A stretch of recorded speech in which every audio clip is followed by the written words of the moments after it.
Hey, hello. You're stuck in traffic with Wolf Gorlick. A couple-minute riff on IT and IT security. Today, looking at exploits that are bypassing EMET. But first, you're in traffic, you see car accidents, you see people get injured, and you're like, hey, that guy was wearing a seatbelt. That car had airbags. He still got injured. And I'm thinking, forget airbags then, right? Rip out the seatbelts, rip out the airbags, these things aren't working. No, you don't do that. But yet that's exactly what we're going to start hearing now that there's new ransomware that bypasses EMET. I guarantee we're going to hear, well, there goes EMET, forget installing EMET. So as a tip for you, deploy EMET if you haven't already. And don't believe the hype that you're about to see or hear or read or whatever.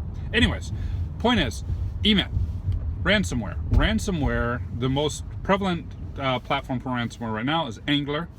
Angler now has the ability to bypass EMET. Now, if you remember EMET, that is the free tool that comes with Microsoft Windows. It's designed to stop ROP bypasses, right?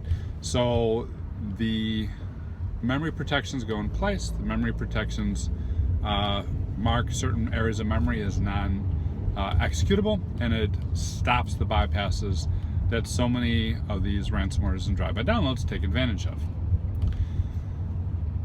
The way that has to work is by exploiting a buffer overflow or something within an application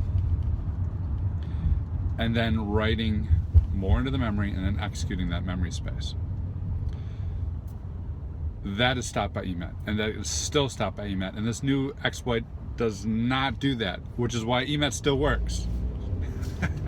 Well, the new exploit that they found was that is able to bypass EMET.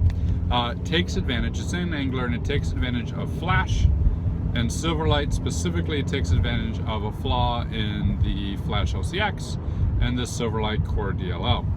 And what this flaw allows the attacker to do is, by using the application's DLL or OCX to write directly into the memory using virtual allocation, and then switch that to read-write, and then, or execute rather, and then execute from that memory location.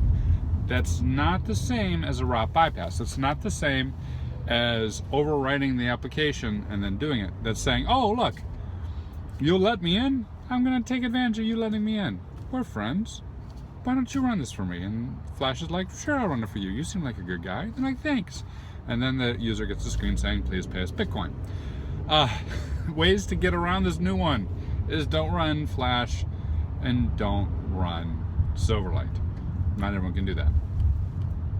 Other than that, not a whole lot right now. I'm sure signatures will be deployed. I'm sure other things will catch up. But at the moment, until there's a patch for Flash or Silverlight, and or until they're removed, this Angler exploit is out there and it's getting a lot of people, and so ransomware is going to be spreading again.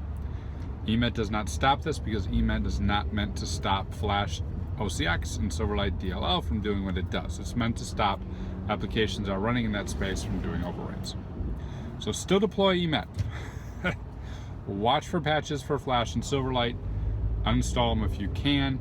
And remember, all controls are going to have some ways to bypass. I'm going to go to balloon tower defense. There's always going to be a balloon that sneaks by your monkey. The trick is to have stacks and stacks of monkeys. Stacks and stacks of controls along the attack space. Take a look at it. Let me know what you think. Hit me up in comments or on Twitter, and I will catch you later. Have a good one.